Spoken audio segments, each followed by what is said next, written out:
thank you so much for joining us today for another Meetup Live. We're talking about community building. Colin-Pierre and I are members of the Community Support Leads team. We'll introduce ourselves in just a second properly, but we're here to talk to you about community building and answer your questions. It's 2 minutes past the hour, so let's get this road on the show. As always, with these Meetup Live events, we like to start off by giving you a sense about what to expect with our event guidelines. First and foremost, this event will be recorded. We'll be sharing information in the chat about where you will be able to access that video. Rest assured, you do not appear in the video. It's going to be the screen that I'm sharing or the images of Colin or I as we're answering questions. Your audio has been courtesy muted during this event, so don't worry about that. If you have questions, and this is a really important thing to note for this particular event for office hours, please feel free to submit any questions you have about organizing your events, using Meetup, that sort of thing. Feel free to post that in the Q&A feature at the bottom of your Zoom screen. Last but not least, closed captioning is available. If you'd like to turn that on, you just click the live transcription icon at the bottom of your screen and select your preference. Going to go ahead and move right along here. Here's a little bit more about what to expect from our event today. Once I get done kind of walking us through the introduction, Colin and I are going to point out some upcoming product updates, things and features that are rolling out on either the Meetup app or on the website. We'll try to continue making these sort of updates as we host these Meetup Live updates so that you get a sense about what we're working on and what new tools are at your disposal. And then the meat and potatoes of our presentation today is going to be answering questions that were submitted prior to today's event. We're going to be sharing a lot of resources that are at your disposal that can help you with leading your groups. And then last but not least, we will be sharing resources and links so that you have access to a lot of stuff we talk about today, that you have a line of communication to our support team in case you have questions and that sort of thing. So, we're going to talk today, some of the questions that we received beforehand. We're going to talk about managing who gets to attend which events in your group. On a related note, sort of similarly to that, we're going to talk about group privacy and security. We're going to talk about the fundraising feature that launched this year, how you can turn it on and off, and a really crucial part of keeping in touch with your groups, managing notifications and making sure that your members are receiving the notifications and messages that you need them to in order to make sure that they're aware of what's going on in your group. Like I said, the Q&A feature is available at the bottom of the Zoom window. We do have support specialists online who might be answering those questions in the Q&A feature itself, but we might select a few of those questions at the end of our presentation today and directly address some questions as they come up. I think it's about time we get started. First and foremost, we're going to talk about product updates. Colin, do you want me to handle this? Do you want to take over? Sure, I'll take it. All What's right. up, everyone? Yeah, I'll just say hi. I'm Colin. I've been working at Meetup for over 5 years, and I'm a manager of customer support and product ops. But the first thing I want to share that we've recently launched is our organizer app. It's more specifically around event check-in. We have heard for so long that it's important for you to be able to check your members in, and additionally to mark them as no-show, or make sure you kind of have a log of who's there, who's not there, and you can see in the GIF there, you can swipe left to check someone in, swipe right to mark someone as absent. We have some tabs where you can see overall who has filter out who's remaining, checked in, etc., and then search for them. So we know that keeping track of attendance is just a really great way for you to manage your groups and events. So we're excited about this. So check out the organizer app. If you go to the next slide, you can see if you don't have it yet, make sure to scan that QR code and download it. We've also made this app available not only to organizers and the leadership team, but now it's also available to event hosts. We know that event hosts aren't technically on the leadership team. They're more of like one-time hosts for events, but that's still important for them to be able to access the organizer app, and they will be able to see any upcoming events that they're hosting, any past events that they have hosted, and whatnot. So we're excited about this. Thanks for letting me share this. Go to the next slide. Before we move on, I'll just point out, if you want to Yeah. scan this QR code, you can, if you have not downloaded the Meetup for Organizers app already, the QR code will take you to the landing page where you can download the version of the app that is specific to your device, either iOS or Android. If you check our blog, we have been hosting events to sort of walk people through the Meetup for Organizers app. We can answer questions about navigating it as well today. But as Colin said, let's take a look at the questions we did specifically receive for today. First of all, we want to thank everybody who is attending today for sharing your questions. Let's start with the first question we've got here. Someone asked, why can't you block people from RSVPing to your events?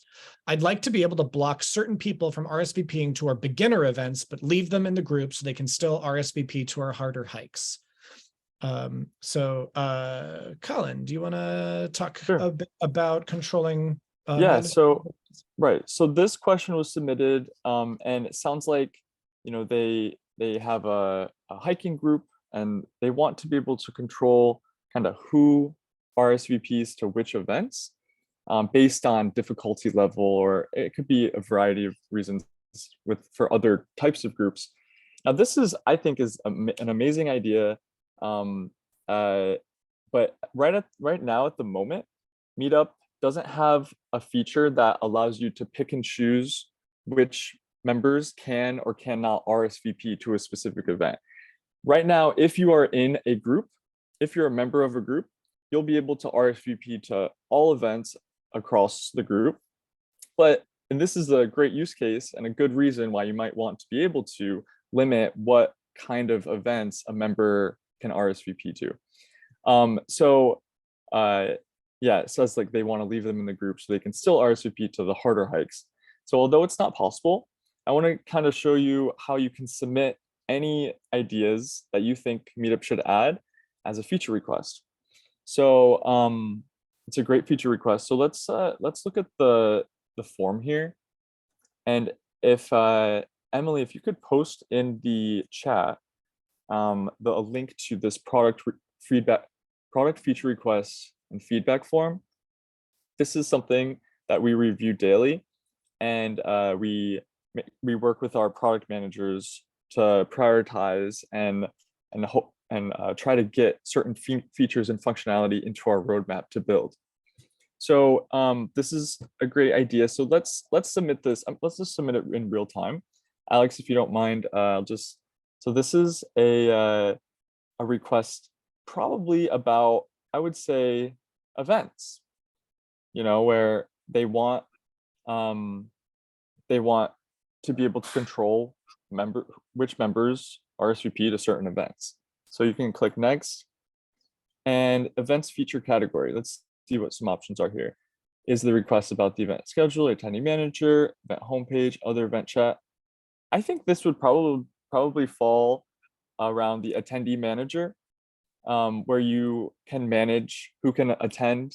I'm not sure how it would look design-wise or specifically, but it's stuff. And don't worry about picking the perfect category. We review these and we can change the category for you, but this is definitely the closest for this one specifically. And so we inputted this earlier, but the idea here is I'd like to be able to prevent certain members from attending specific events based on difficulty level or other criteria. That's just a quick explanation of what the feature request is and why it's important for you.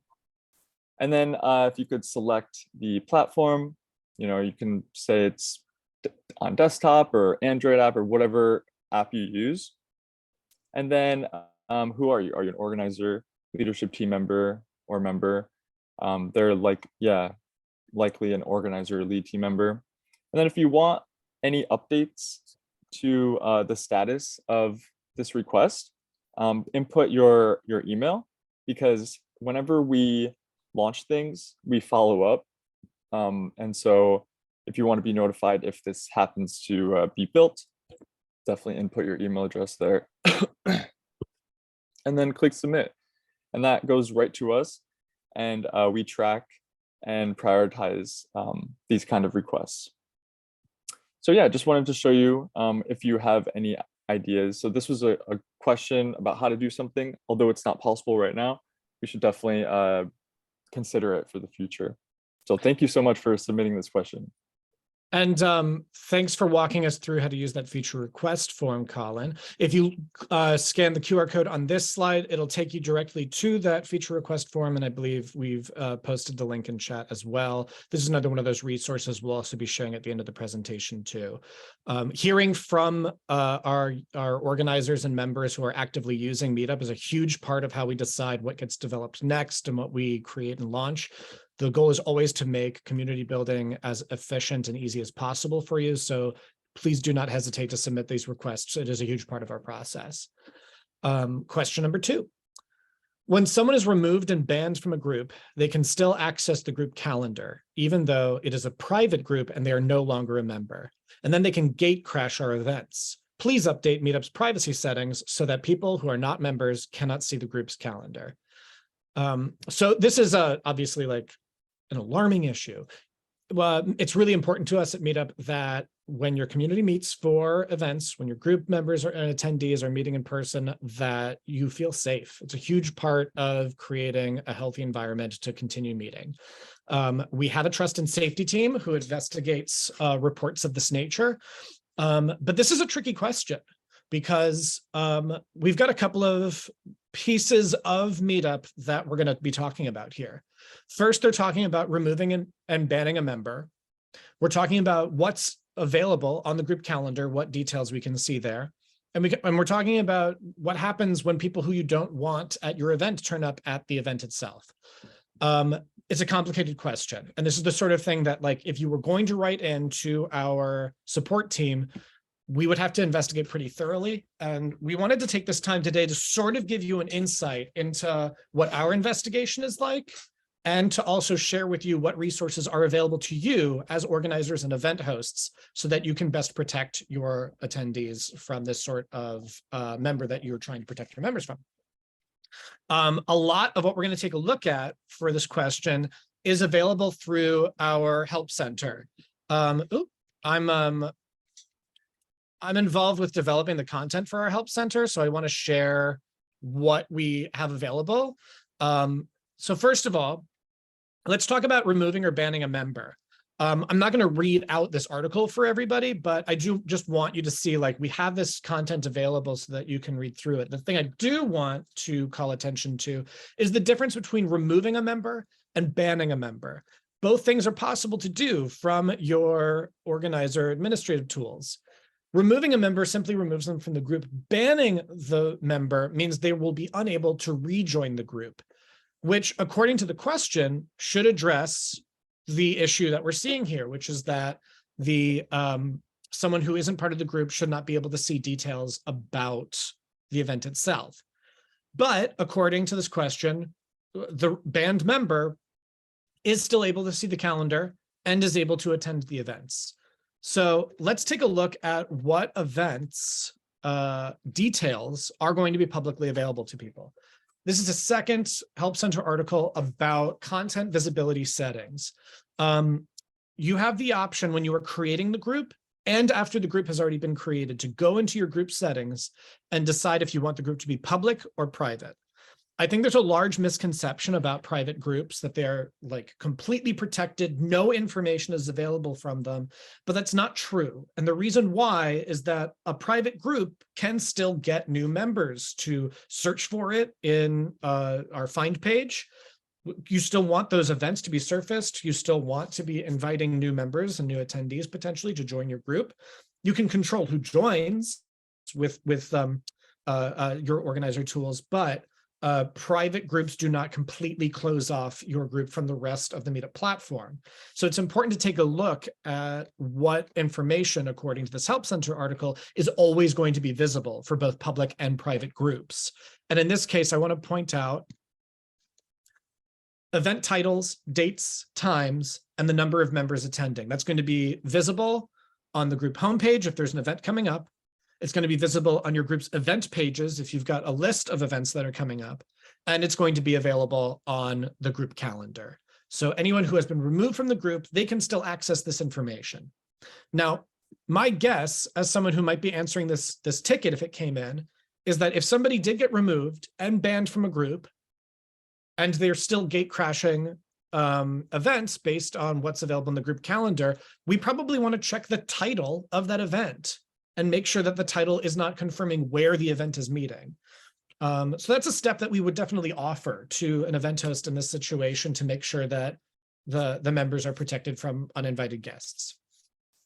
But one last thing I want to surface for everybody after we've both parties here, us as support specialists and you as the organizer, if we've both taken the due diligence and the steps to protect the group and someone's still turning up that you don't want to be there, we really want to know that. Our trust and safety team would have to investigate, and we have a series of help center articles about reporting members. Our terms of service are publicly available. If it comes to members who are turning up at events themselves, Meetup has very little that I can physically do to support you in that, but we can investigate on our end and take steps about the Meetup account of the individual if they are, causing trouble for your group. A lot of these report a member articles, you can see there's a section here for it. They will direct you to contact our trust and safety team directly by email so that we can start an investigation. Now, we typically do not reveal the consequence of our investigations for privacy reasons, but we will take a look at it and we will take action on somebody's account if they are violating our community guidelines and our terms of service. So we just want to make sure that you are aware of the resources that are available to you when it comes to protecting your group. You can remove and ban members. You can take steps to make sure that the events that you publish are protecting sensitive information. And if those steps have been taken and somebody is still harassing your group members, you can definitely report it to us and we will take necessary steps to investigate. Some of our articles as well will also say it's worth, if it's like an urgent issue and our investigation is going to be remote, obviously, you probably are going to want to consider contacting local law enforcement if it becomes that urgent of an issue. But obviously, Meetup support is here to answer your questions about this and make sure you know what resources are available for you. So it's a really important question about group safety. We want to make sure everybody's aware of what steps we can take. Yeah, we can take. I want to add something because I think it's important. And we talked about the difference between removing and banning someone. But, if someone is banned from a group, I think we should consider, the fact that they're banned. And although I don't think, based on our testing, I don't think banned members are banned from seeing those details at all. So I think it's worth creating a feature request ticket for this because although, and I think it's important because just comparing it to my organizing experience, if I was an organizer, or I am an organizer, if someone I banned from my group is still able to see my event details, that would make me uncomfortable. So I just want to call that out, and we should really consider changing that logic. So I think that's something that I'm going to vouch for. And I think, if there's something like that across the product that you think should change, definitely submit a feature request for that. And because I think safety is super important. Well, do we want to submit that request right now on behalf of the person who submitted this question? We've just seen how simple it is to yeah, I think we can. We don't have to do it this moment, but I'm going to do that right after this because that's great. I just think it's important. Yeah. But thank you. So thank you for just explaining that, and thank you for the person who asked this. Yeah, absolutely. And I think it's a great point too, Colin, that if there is some sort of discrepancy in how the logic of the website or the apps is working, that's definitely something about reaching out about. Sharing what resources are available, I think is a useful step, but also if there's like a hole or a discrepancy in how things are working, definitely consider submitting that feature request. Yeah, because I wasn't aware of this. So, I'm learning new stuff every day as I work at Meetup after 5 years. So thank you.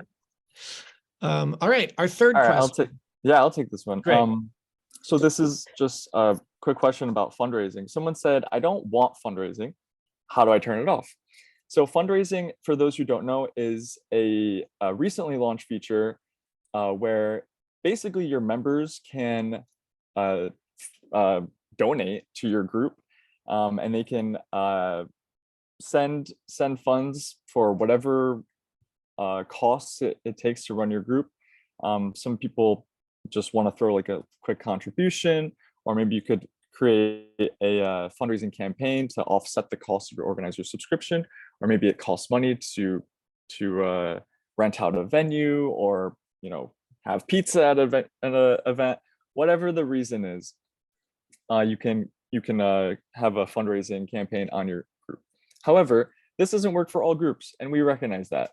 So if you ever want to enable or disable fundraising, the fundraising feature, if you click that Help Center article, we have steps where you can turn off your campaign, and that's in your group settings. So I can share my screen and show you how to do it.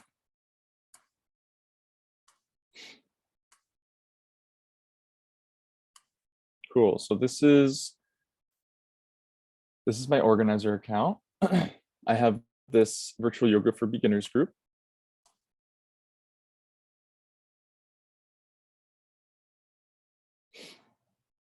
And you can see I have, oops. There it is.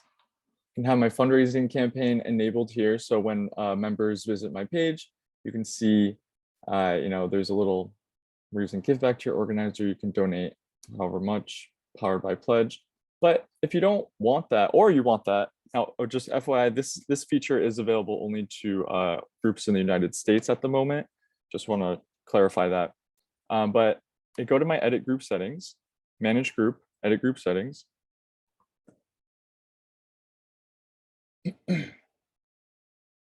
And you have all of your settings here, but you want to pick fundraising.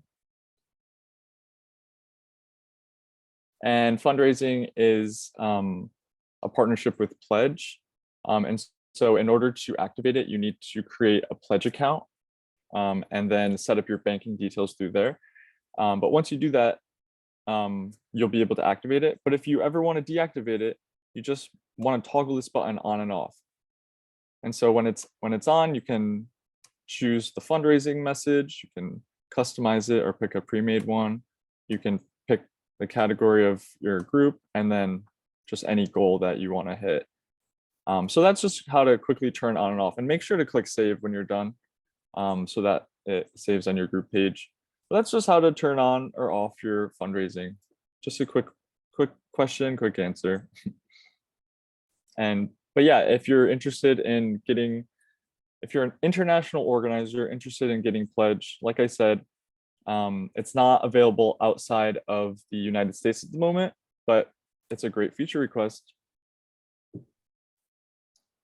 All right, I will tag back in and share my screen so we can take a look at the next question. Excellent. All right, question number 4. This is a tricky question that we're going to take a look at some of the nuance of. We want to make sure, once again, you are aware of what resources are available. It's been a common question, and we wanted to spend some time talking about it. So an organizer asked us, my members aren't getting emails from Meetup. How do they start getting emails again? So we completely understand. This is a hugely, hugely important and vital part of hosting events and of leading groups on Meetup.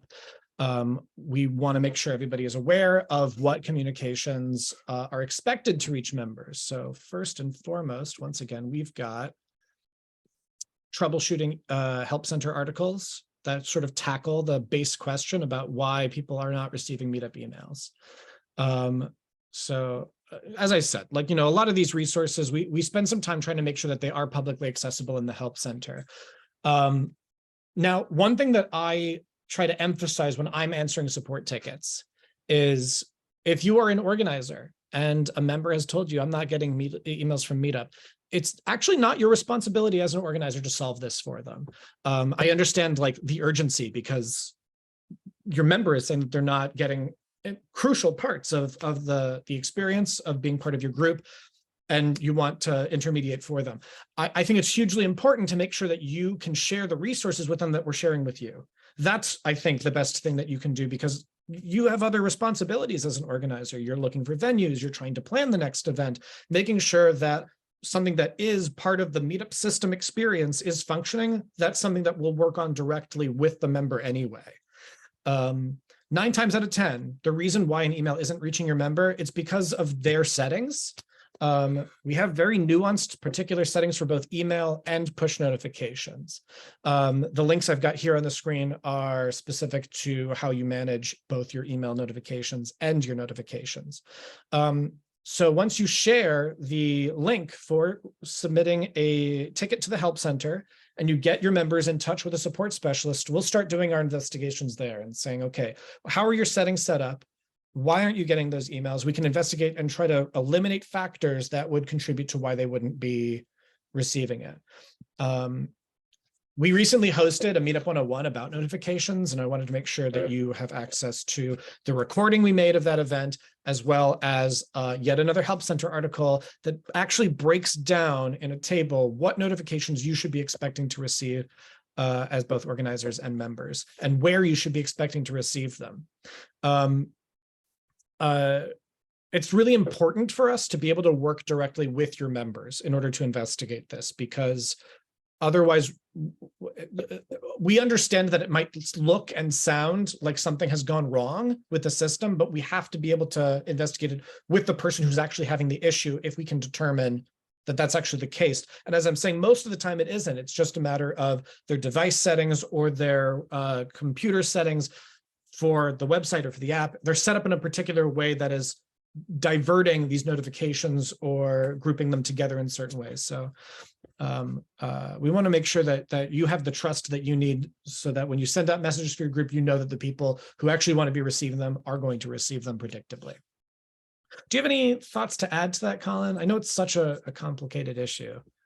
Yeah, I think I would just definitely encourage everyone to check out that Help Center article, what notifications should I be receiving, because it does give you a good idea, kind of outlines, what kind of event-based notifs, if they're going to get it via email or push or an on-site notif. So a lot of these, just want to make sure that you're expecting the expected experience. Right, exactly. Great, cool. All right. So those are the primary questions that we had received before the event today. And I know that we've been getting some questions in the chat and in Q&A as well. I'm going to start taking a look at these. The first question that we're going to take a look at comes from Clark. And thank you so much, everybody, for sharing your questions in the Q&A. Please, we've got some time. Let's continue sharing those questions so Colin and I can take a look at them. First question we're going to take a look at comes from Clark. He asked, what about people who don't put a photo on the group? And what about people who show a younger photo? We can't identify people who I can't see. So it sounds to me like we're talking about group profile photos, which is often a requirement that some organizers set for members to join the group. It's another expectation setting thing about how to identify people who are turning up for your meetings. I have a couple of thoughts about this. Colin, what do you think? Yeah, my first thought is, looking to your group settings. There is a new member setting. Actually, I'm gonna take over screen sharing and show you while I have my group up. And Clark is probably aware of this, but I just want to call it out to those who are not. So we're here on the group settings page, and we have this new member settings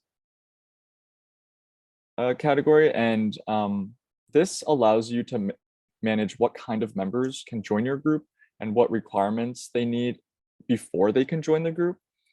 So for my group, I require approval for new members.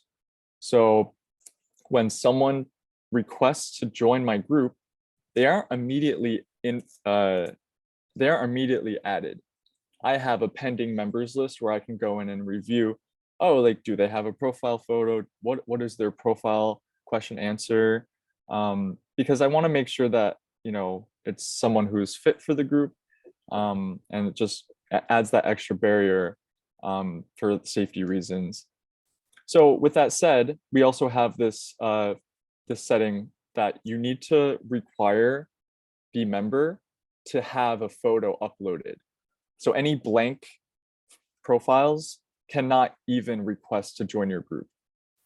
So, but with that said, Clark's question is more around, I think, like making sure that they have like a photo that is actually of them and something that isn't like younger looking or something like, trying to remember what he said. It said, I said, people who show a younger photo. We can't identify people who I can't see. Right. So I think the first part, definitely I would encourage Clark to enable this require profile photo setting. The thing is, we don't really have any, I don't know, any sort of like computer like in place to verify if they have like up-to-date photo. That's something we just don't control. The best we can do at the moment is making sure that they do have a photo. And so, yeah, that's the best I can suggest right now. Yeah, and my second thought about that was if it becomes like, I know, like, because we've gotten questions tonight about how to, you know, protect your events from people who aren't sort of who they say they are, or aren't really abiding by the guidelines, either of Meetup or of the group itself. So if it becomes like, if you feel like it's a catfishing issue, like someone's really lying about who they say that they are, that becomes something that I think is a very valid reason to submit a request to our trust and safety team to investigate if a member is sort of abusing our guidelines.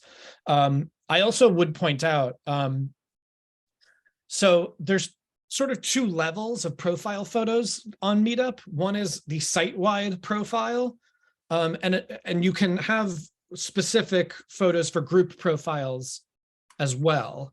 It looks like Colin shows the difference. So Colin has this site-wide profile, and it would be automatically applied to any group he joined after he set that site-wide profile. Right. So I would, in order to join groups that require a profile photo, I need to at least have one on my site-wide profile right here. Right. And you also have the ability on your group profile to edit or replace your individual group profile photo.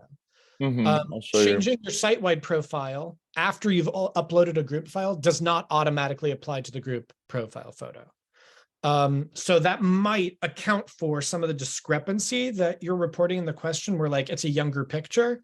I mean, we're quite proud of the fact that Meetup is like a storied company and website. Like we've been around for, I think, 20 years now, right, Colin? 20? Did we hit over 20 years? Yeah. So like there are some people on the platform who've been there since the beginning. So it's like maybe they haven't updated their photo, and it does look like a younger photo. So yeah, and that's partly why we don't like have like an automated system to police the images, because some people have innocently an older photo in good faith. But here, Colin's showing us the site-wide profile as well. I did site-wide. This is now the group profile photo. So this is just as by default, it is selected as your site-wide profile photo. But if you want to change it, you can. Do I have any others? Yeah, I have another where I could change it to be specific to this group. And yeah, I mean, maybe this isn't what an organizer necessarily wants to hear, but we do try to encourage that if there is kind of an ambiguous situation here where it's like the profile photo is younger, well, and again, maybe that was in good faith, maybe it was an innocent mistake. We encourage organizers to do the community building step of reaching out directly to your members and encouraging them either through your communications tools or when you are in person at events. Reach out to your members, encourage them to do the maintenance on their own site profiles in order to be active members. Some organizers even set like guidelines for the group that, like, if you haven't followed these rules, like we will remove you from the group because it's not meeting up to the expectations and standards of our particular community. There's nothing wrong with doing that. It's part of the process of building your specific community. So yeah, a few options there. It's like it might become necessary to report. It might become necessary to simply reach out to those members. If it, and again, we've showed you the feature request as well. So if that becomes something where you want a tool to be able to manage that more specifically, you can always ask us about that, and our product team would take a look. Let's take a look at our next question. Emily asks, is there any rationale that has to be provided to ban someone? It could sometimes be a source of discrimination. I was once removed from a group the day after attending a single event for no reason that was apparent to me. We were sort of just talking about that, Colin. First, I'm sorry that happened to you. That's shouldn't. I would hate for the ban feature to ever be used as a form of discrimination. I think the ban feature is definitely more for group and member safety. However, you know, that's just unfortunate if that has happened. I'll just say that as an organizer, you do have the quote power to manage your group membership. So if an organizer decides for whatever reason to remove and ban someone, they do have that ability. But I think if there is, you know, any sort of discrimination happening, that's something to take up with our trust and safety team, because that's just unacceptable. Yeah, our guidelines do say that removing and banning members is first and foremost like up to the organizer to do. If they're not clearly communicating their reasons for doing so, there isn't anything explicitly in our guidelines that requires them to. But if you do feel that there is discrimination going on, again, our help center has the resources that you can file a report and we can investigate. The other option that we will sometimes offer if someone writes in and they say, like, I don't understand why I was banned, is again, like, unfortunate as it may sound, like, Meetup has other groups which sounds blunt, it sounds ruthless, but it, like, that's one of the benefits of the fact that Meetup has been around for so long and we're promoting so many different communities, is that if one particular community isn't as welcoming as you would like it to be, keep searching. Like, or be your own organizer. I've heard a lot of stories where the group just didn't really work out for them, so they created their own group with the same mission and they were more welcoming. So something to consider. No, that's a great point, because I remember when I first started, there was like a situation where somebody wanted to bring a different breed of dog to a dog walking group. They weren't welcome, so they created their separate dog walking group for their breed of dog, and it thrived. Right. I think, like, one of the big hesitations that some members have about starting a group is they feel like, oh, well, another group exists that does this already, but that group doesn't have you running it. It's like, be the group you want to see in the world. What does Gandhi say? It's a huge step. And we've got all kinds of resources to help new organizers as they are starting up their group, about announcing those groups, making sure you can reach those new members. So yeah, that's be a great thing that we can talk about in the future. If someone wants to submit a question for our next office hours about starting groups, we'd love to talk about it. Let's take a look at the next question. I think we've got time for one more. Mary. Mary's. Great. I see Mary's here. Mary asks, can my page be seen around the world, and how can I get more people to come to my meetings? Ooh. Yeah, the question of how to boost attendance is a huge... We're actually hosting a Meetup 101 in November about driving attendance using Attendee Manager and check-in. So come to that, Mary.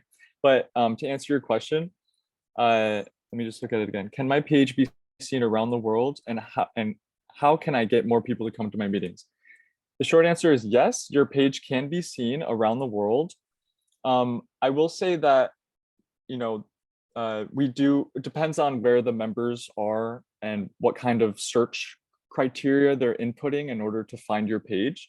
But if you create a group you can share it with anyone, and anyone on Meetup or anyone who doesn't have a Meetup account can see the group, access it, and then they will of course be prompted to create a Meetup account in order to join and attend your events. But it can definitely be seen around the world. And there's a lot of groups that have online events that welcome people from around the world. They host, for example, my yoga group, I do virtual yoga. I just watch a yoga video and do it together. I've had people from all around the world just show up. So definitely, it depends on if your events are online. If your events are in person, it might make more sense to host more local events. But yeah, it's certainly possible to be seen around the world. Alex, do you have any advice about how to get people to come and show up? So as you're saying, any group, any event can be seen from anywhere in the world. But a lot of the search engine is built around finding people local to you. And that's from like Meetup's history, that we were encouraging local community. We've adapted a lot in the last couple of years to embrace online events. That part of our system has expanded really, really exponentially in the past couple of years in order to reach that more global audience, because we recognize the way that the internet is changing, the way that communities are changing. It's important. I would recommend that if you haven't done so already, make sure that there are really obvious keywords in your group title, in your event title, in your descriptions for your group and event, because that's going to be a really key way that people from a different country, a different city, a different area, anywhere outside of your like immediate like radius for where the find page, I think it like by default kind of looks within what, like 5-10 miles. Yeah, I think that's right. And that's manageable. Like people can open it up to any distance, but if you want to make sure that your group is going to hit people at an outside range, much farther range, make sure you've got those keywords ready, so that if you've got one of the first Meetup groups I joined when I moved to Brooklyn was an apocalypse book club group. A friend of mine had recommended it. I found it by searching for apocalypse book club. Like you have to have those keywords in there if you want to find the specific group among all of the other options. So yeah, specificity helps. Clarity, making sure it's summed up as simply as possible. And another tip, one last thing I'll say before we kind of wrap up for the day is making sure you've got a couple of individual events scheduled over the next few weeks or the next month. The sense that your group is active, that they're hosting a variety of events, that if somebody can't attend the next one, but they see another one's coming, and that people are going to be there, it encourages people to join and to come consistent. Yeah, one more thing. I also found that it's helpful to contact your members and contact your attendees. So if someone says they're coming, send them a quick DM or send them an email. Be like, "Hey, so excited to see you. Any further details that you want to share with them, just kind of like as a reminder, but also showing them that you're a real person and you're excited for this." You can also send out an email blast to everyone if you want. Yeah, which goes back to what we were saying about you may want to review our notifications recording, which Emily had posted in the chat, the Meetup 101, your guide to Meetup notifications, making sure that you know what messages people are receiving. Anyway, we're out of time for today, but we're going to wrap up. I want to show you a couple more resources just to make sure you know what's available for you. First and foremost, we want to make sure you know how to contact us on the Meetup community support team. We've got 4 QR codes here. Those links will be shared in the chat. We've showed you how the product feature request form works. Please don't hesitate to submit questions about features that you think are going to make your community building experience easier. If you don't have a specific feature, but you just want to stay up to date on what we're launching and what's available, our blog posts periodic product updates so you can see what is new and what you can play with now on both the website and the app. In the top right-hand corner, this is the crucial one, our help center, full of resources as we've been demonstrating through the call today. And at the bottom of every page is a link that says, get help. And that's how you can submit your email ticket to our support team. If you have a specific request that you know a specific team is going to have to work on, like a bug report, if you're encountering an error message, something has gone wrong, the website's crashing, anything like that, we're probably working on it already, but more reports help us to investigate faster. So our bottom right-hand corner will automatically divert bug reports to the relevant teams so that we can get to work on those investigations and get you a fix even faster. Last but not least, we want to make sure you're aware of our organizer community on Discord. Discord is an instant messaging platform. We have been growing a community there of real organizers with real experiences to share with each other. It is a hugely valuable resource. Sometimes hearing from us on the community support team is nice, but hearing from somebody who is actively working on building their community the way that you are is so much more relevant and useful. Please feel free to scan this QR code. You can join our Discord community. Many of us from the community support team are also present in that Discord community to answer your questions, as well as our organizer mentors who are sharing their experiences with you. So questions like we've been getting today about how you boost attendance, how you reach out to your members, how you protect your events. You can get some tips from people who are doing that work as well. And our podcast with our CEO, David Siegel. You can scan this QR code now to subscribe. There's conversations with other community organizers. There are announcements about new Meetup projects and initiatives. Just want to make sure that you have access to that as well. We want to thank you so much for joining us and for sharing your questions. It's always wonderful to hear from the people who are building communities with us on Meetup. We'll be hosting another one of these office hours in December. Yeah, so we'll be sharing links where you can post your questions in that Discord community and in other places. Keep an eye out on the Meetup group for the announcement of the next event. We'll have the submission form ready there as well. Thank you again. Thanks, everyone. Have a good day.